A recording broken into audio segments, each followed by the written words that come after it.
Honorable Ministers of Zimbabwe and Rwanda, business leaders from both our countries, good afternoon to you.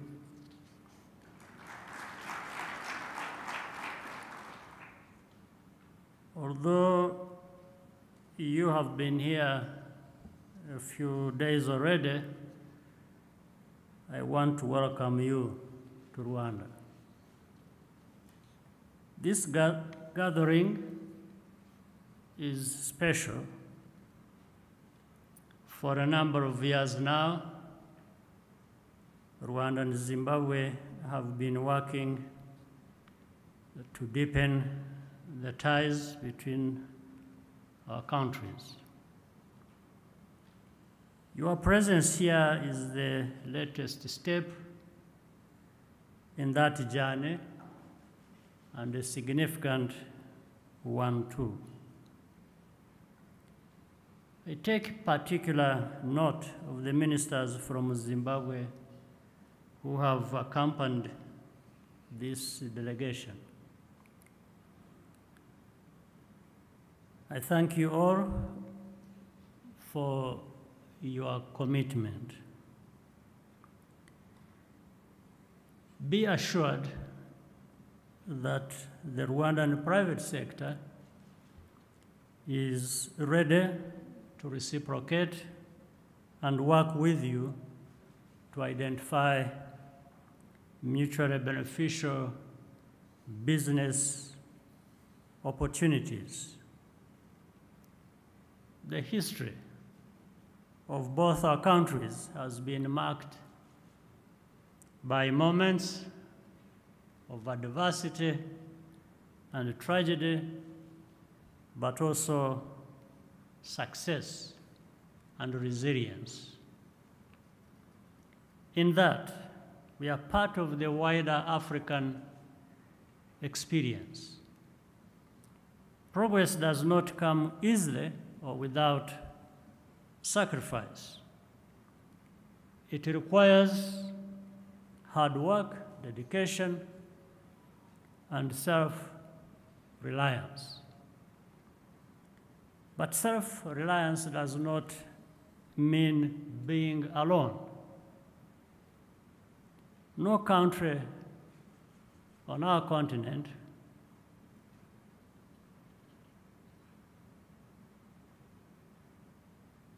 can prosper without cooperating within our region. We have to come together, pool our resources and knowledge, and reinforce one another. The African Continental Free Trade Area provides us with a clear framework to align our interests and our strengths.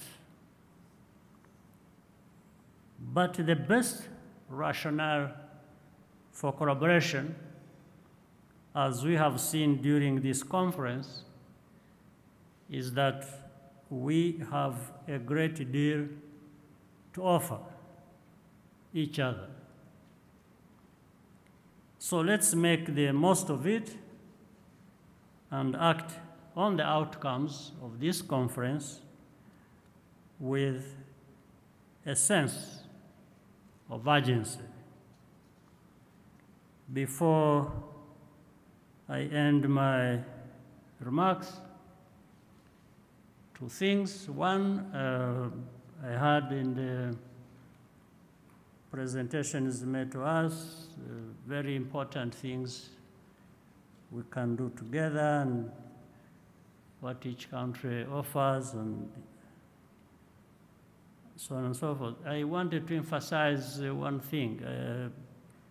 I think it is the Deputy CEO of VARADB who mentioned in the passing what Zimbabwe can offer in the area of education. You talked about equipment or something. Before equipment, I want people.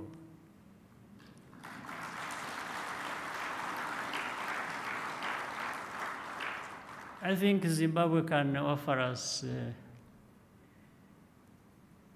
good teachers.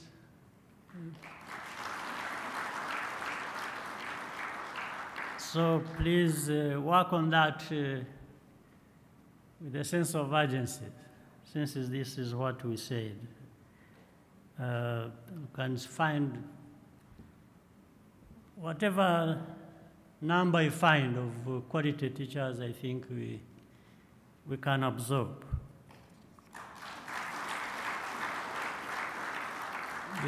Because we need them.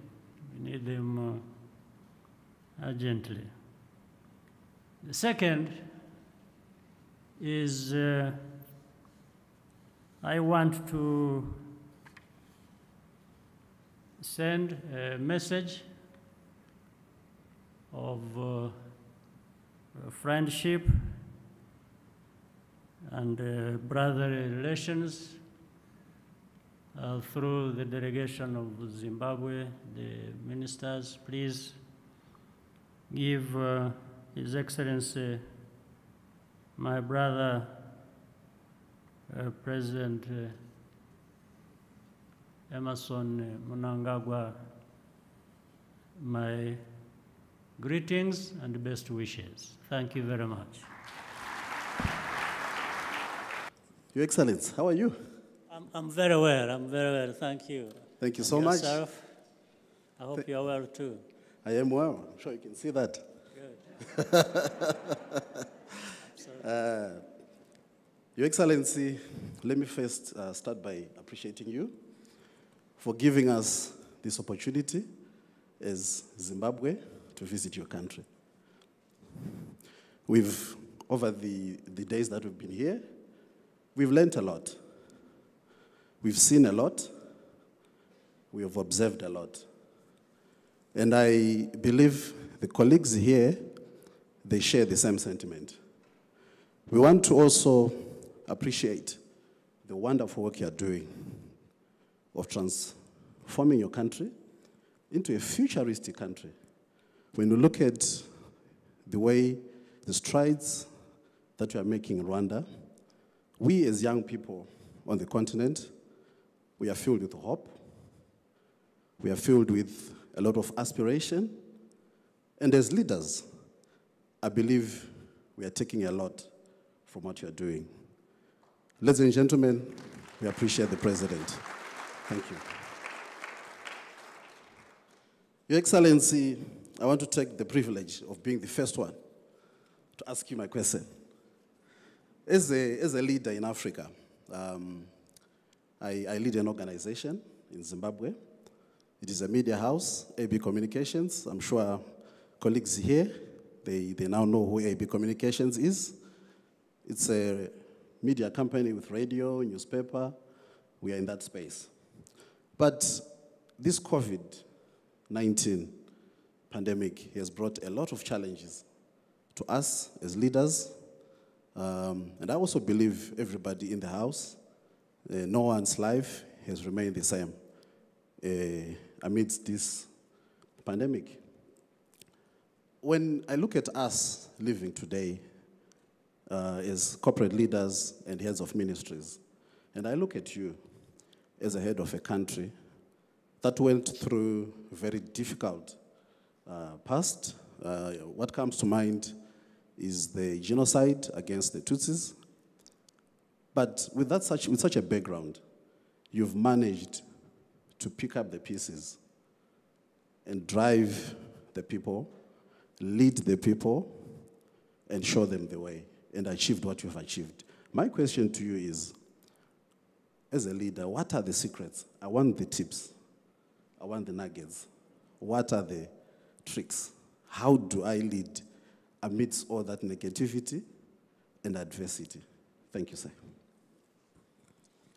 Well, I don't think there are any tricks or shortcuts or that there is any magic. After all, as people, as human beings, we are going to do what is humanly possible. We cannot do things out of that scope. But I guess with every individuals, with people of countries and so on, they've got to look at the challenges before them. We have, as you said, we have had tragedies of different kind. I mean, the worst tragedy our country faced 27 years ago. But it is not just a tragedy that just happened. It really has a history to it. It is one of those things that only happens and exposes the history of the problem. And the problem that built up over many years and then ended up in that kind of situation of genocide. In fact, just like even this pandemic we talk about, the COVID-19, which has affected the whole world, one thing one needs to observe carefully. We see problems associated with COVID-19. But if we observe carefully, COVID-19 has also exposed our weaknesses, things that were not right, things that were not in place, or the thinking that has not been operationalized so that when a tragedy like this or a pandemic like this happens, then you simply deal with it the way you must deal with it. You find people are taken aback, it's by surprise, it's something that is insurmountable. But really all it does is exposes weaknesses in countries, in societies, in how things are managed. I mean, one quick example is, in our case, Africa, meaning or Rwanda, we discovered that we haven't made sufficient investments in public health. That comes out straight. And then you start even wondering, you say, why didn't we make the investments all along before? Or we did not think about, which we are now beginning to think about, manufacturing of vaccines, of different pharmaceutical needs, because we always waited and we are happy to keep receiving them from abroad, if I may. So now, therefore, to your point, back to your point, the tragedy that befell our country in 1904 wasn't just something that happened either by accident or by coincidence of some kind, and therefore we have to deal with it. No, we have a history that over decades that led up to that. So when dealing with the problem, like that one, let's say in Rwanda, there are choices to make. First, you define the problem as therefore give it that history. And that means quickly that you've got to think of, how do I address the root causes, those actually problems that led to this to happen? Even before you think about dealing with the actual situation itself, there and then, you are already thinking about, how did it happen? How did we get here? And then from there, you've got to make a choice. Can we change the situation? Can we do things differently and avoid that history and therefore also avoid that kind of problem happening again in the future. So that's how we approached it. But of course, again, all of a sudden, not everyone is going to think like that. So that's how it takes people, leaders. And leaders also are not going to address such a problems alone. You've got to create a kind of infrastructure that is going to bring in everybody, because everybody is affected. In our situation, everybody was affected. So it is everybody that is going to be involved with better understanding of what our problem, or what caused our problem, or what our problem is, and then work together to address it. So in our particular case, it has been the politics, it has been the economics, it has been how socially people relate. Therefore, we had to take a hard look at this problem and face the hard things we had to deal with, and deal with it without excuses. Yes, if we had excuses, if we were to look for excuses, we would have failed. In fact, already people had cast us as a failed state. It was a failed situation. People did not give us a chance. They thought there was no tomorrow for Rwanda. It is gone. So, but we had to rise to the occasion and deal with the matter. And I guess other people dealing with their own problems can also be successful or make good progress in dealing with them. Thank you. I think I got my secrets.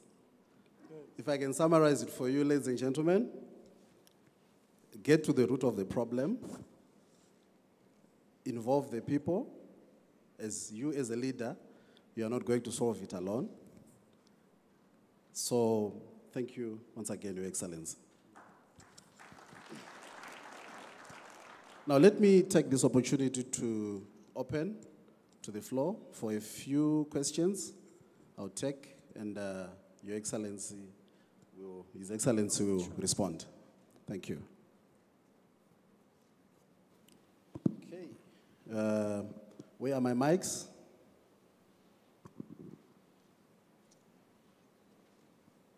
Okay. Yes, sir. One thing we've learned quickly, there's discipline in Rwanda. There's discipline.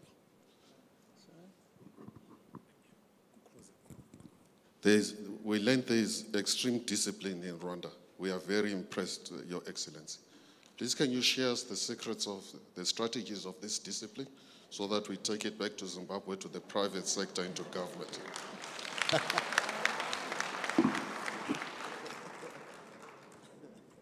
Well, that's one area that gives us a great investment opportunity, so we can work together on that. But on a serious note,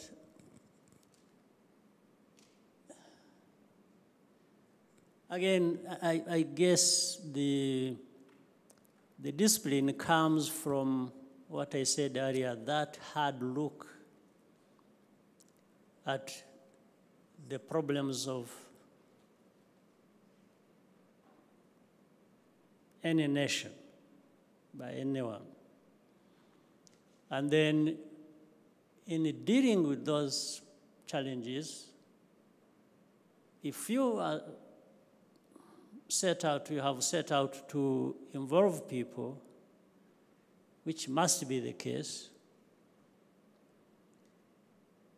it has to be translated into what people see as their benefits as well, directed to them. The people must see that what they are faced with and what they must address, if they address that, they are the beneficiaries. That's what I'm talking about. Second, like in our case, as we set out to deal with our problems, in fact, we already having in our minds the kind of end state we want. You start on a journey of dealing with the challenges, but you're already having in mind the destination. So you are driven with that. And so that sense of urgency, that clarity on where you are coming from and where you want to go, and then the involvement of people and linking that with their benefits and showing it to them. That's actually the role of leaders. You explain, you show things, you know, so that in maybe a few days, weeks, months, or years, people start seeing benefits, so they feel the benefits. Then they are focused on that. So that discipline is about the focus that is generated by the sense of urgency and therefore the benefits that are going to be derived from dealing with whatever challenges you have before you. So it's theoretically, I mean, that's what it is. That's what I can say. But I can see your point also in saying, okay, theoretically you can say that, but how do you make it work? Because that's where problems develop. That's why you will find people make more progress than others, maybe in similar situations. It's not because they could not define what the issues are and approach to them, and so maybe all of them have the kind of knowledge of how to deal with the issue. But when it comes to the real practice, that's where the difference comes up. So I don't think I'll give you a completely satisfactory answer, because on the theory side, on the side of defining what the problem is, we may be together and even how to approach problems, but in practice, you will find there are these variations which I can't fully understand, but it will always depend on whether any situation had the opportunity for leaders to emerge that would stick to what needs to be done and work with the people and then get to where they want to go. So we can continue discussing that and make the necessary investments we said we could make. And Thank you, Your Excellency. I'll take another question. Right on my right there.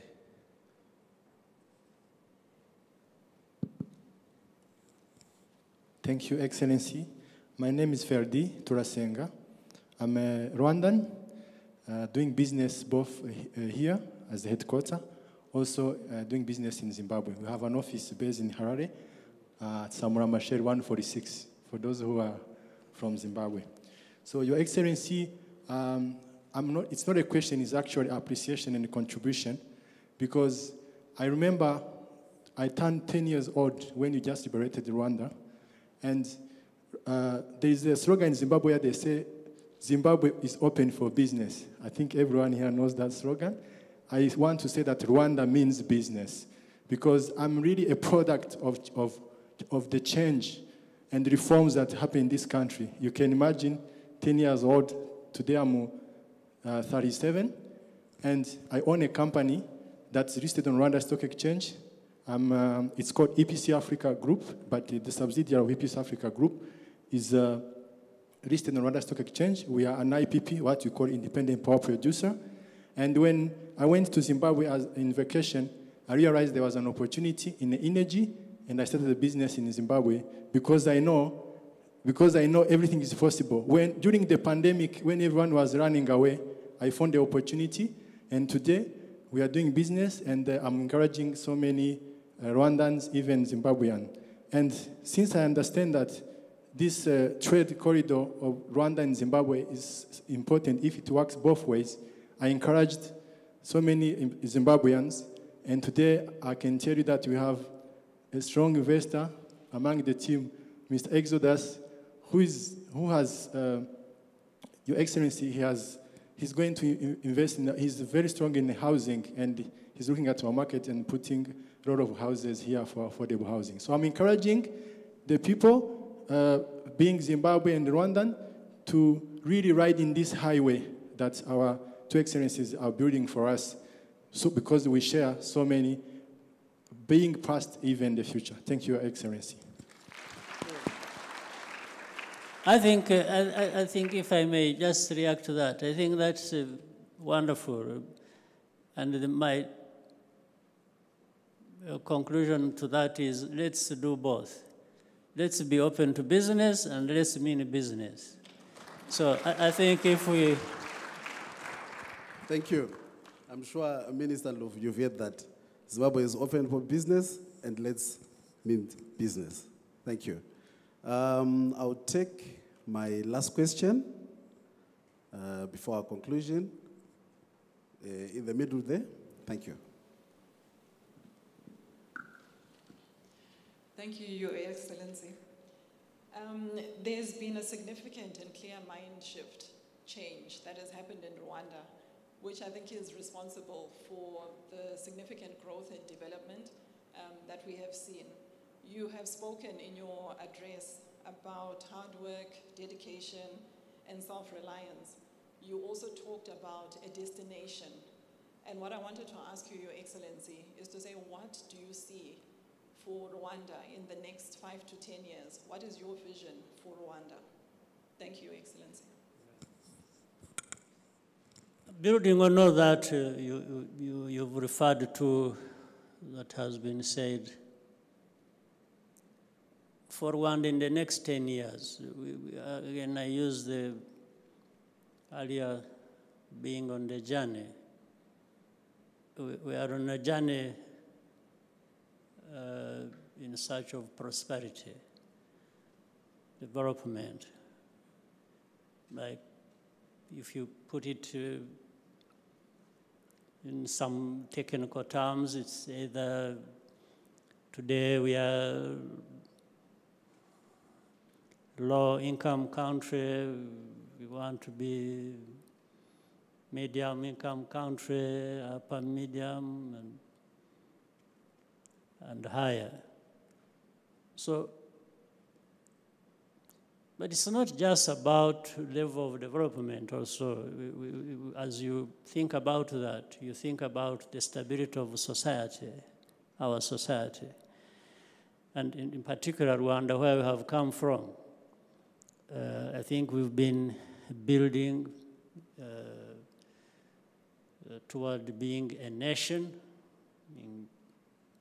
We may have diversity in our society, but that gets to be resolved for the unity, the strength of the country. So that development, that prosperity I'm talking about, which we must achieve on the basis that every Rwandan benefits, irrespective of their religion,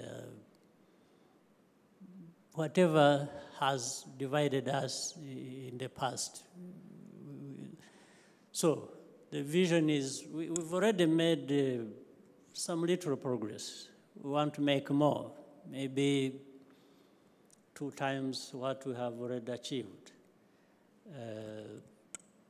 Or if possible, 3 times. Why not? I think we should not limit ourselves to how fast and how much we can get, bearing in mind where we want to be. So really that is, it's trying to do better, do more of what we are doing already, and taking our people to that level of development where development and stability, and people come comfortable with that, and we need to have that. Thank you, Your Excellency. All right, let me also take this opportunity to congratulate you for finally winning a game, Arsenal.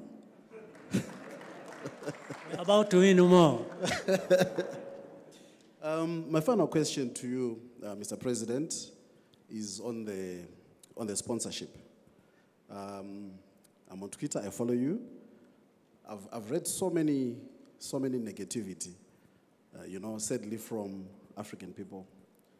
We are Africa, we are poor. Why are we giving money to those guys? They are millionaires.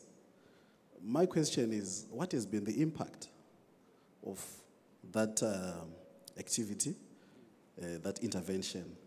How has it been? Well, I think negativity arises out of just confusion. Yes, I don't think those people know what they are talking about. I really don't think they know what they are talking about. Because if they imagine that Rwanda just started spending its money anyhow, like that, and in fact giving it to those who don't even need money like I do, like Rwanda does, I think that's where the confusion starts from. By the way, not only are we working with the Arsenal, we are happy to do that, and I've been a fan of Arsenal Football Club for over 30 years, maybe 35.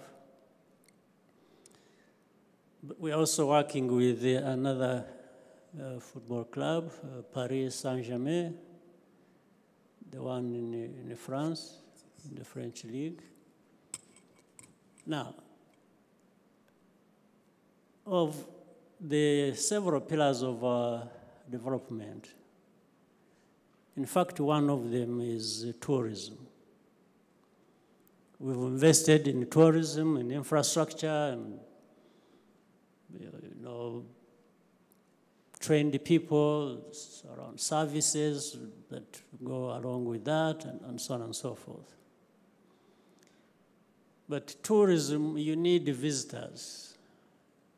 You need people to come and enjoy what the country offers, the beauty of the country, the experience, and so on and so forth.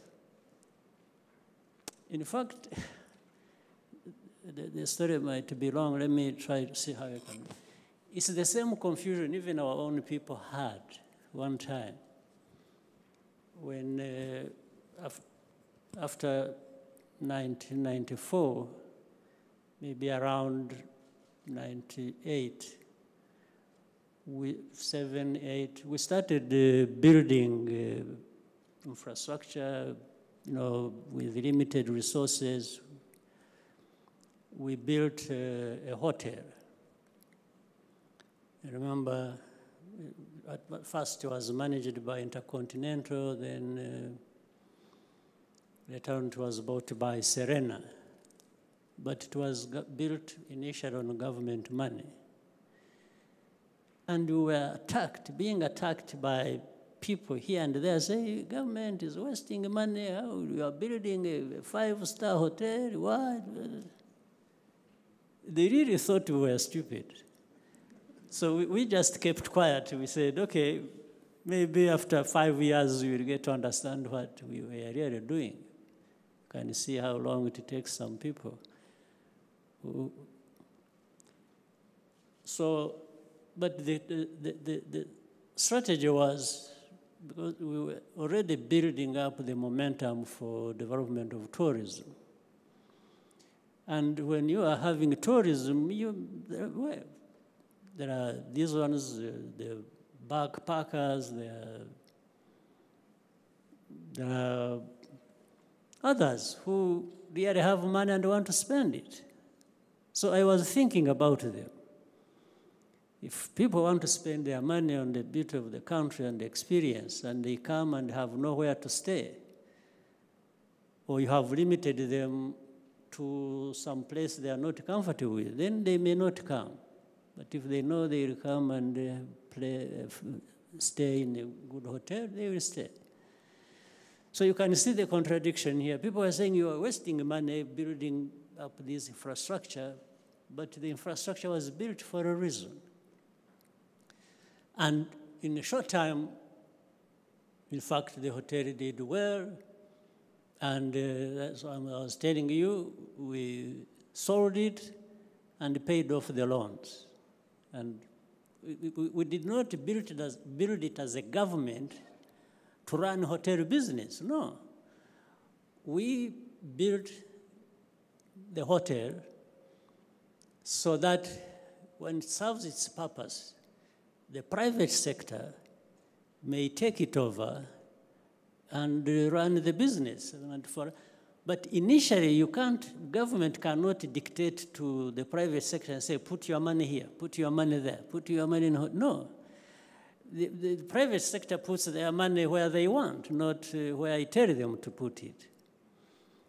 So in this case, if I had waited to tell them to build a hotel, a five-star hotel, they would not have built it. But because I built it and it was there standing, then the private sector gets attracted and say, oh, you know what? I want that hotel. It's different from telling the person you build the hotel or you building it and then selling it. So for the sort of tourism, the investments we made, the partnership we have with the Arsenal, has actually attracted more people who have brought to the country more money than we have given Arsenal.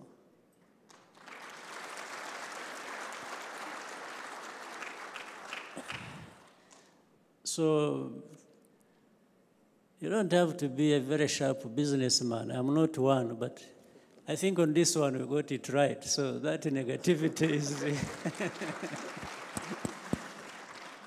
but on the other hand, by the way, it's not so much the Africans who have been negative. I may even disagree with that. Actually, it has been either, if it is Africans, they are few, but they teamed up or used the outsiders. Because I've seen some writings in the British papers, not written by Africans, no, but by those people there, saying, you know, Rwanda is wasting our money because they give us aid, right? And they think, but even then they are mistaken. If you give me aid, how do you want me to use it? Or why would you dictate to me how I use it?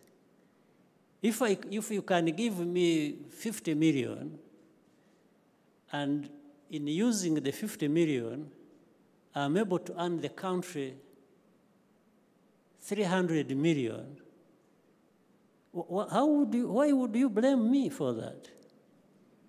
There must be something wrong in... But then they politicize it, they bring it into, use it for politics. This is why I say it is just confusion.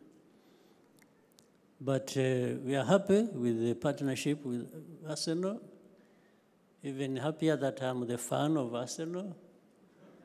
And we are now doing well with the PSG, and I'm now a good fan of PSG. And I tell you, when you come back and you have time, we can go into numbers. I will show you how it is working very well for us, and I think it is. And it is working very well for those we have a partnership with. I think, Your Excellency, you are a shrewd businessman, contrary to your disclaimer.